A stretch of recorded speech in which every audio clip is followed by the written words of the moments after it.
Hey guys, this is Mike. I'm dropping in for a quick update on the market. US stocks closed the week just below an all-time high. You're probably shocked. After all, there's been a lot of negativity in the news lately.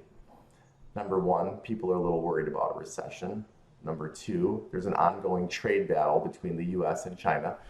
And number three, there's also concerns about the 2020 US presidential election. Despite those speed bumps, US stocks have remained strong. The S&P 500 closes the week just below the all-time high, and it looks like the index wants to break out. All right, so here's two questions. Number one, why is the US stock market strong right now?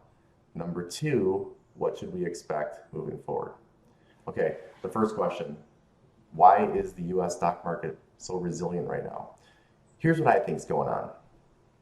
When word first hit the street that the US was going to hit China with some tariffs, there was a lot of panicking on the street. A lot of analysts were saying the global economy is going to screech to a halt and the stock market's going to crash.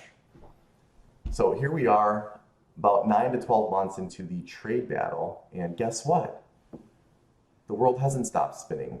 The global economy hasn't crashed. The stock market hasn't crashed.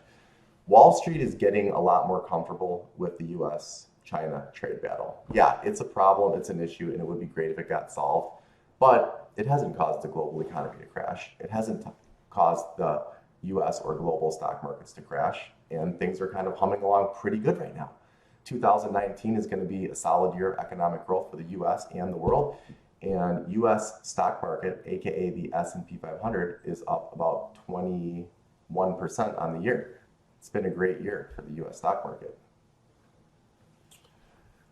Moving forward, what should we expect?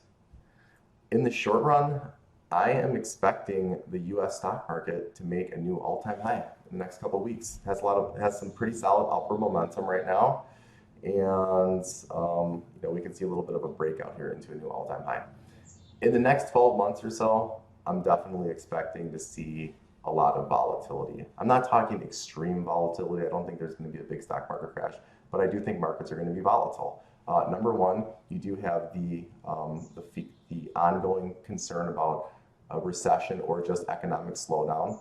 Number two, we do have the trade battle with the US and China, which remains unsolved. It's becoming less of a problem, but it's still there. And then number three, the 2020 election. The market is going to be watching the 2020 election very closely, and I do think we're going to see some pretty big swings in markets based upon what's happening there. Okay, so that's a quick update on the week. If you own stocks, congratulations, you made some money this week. I'll be back in a couple days for another update, but I hope everyone's doing great, and we'll talk soon. See you guys.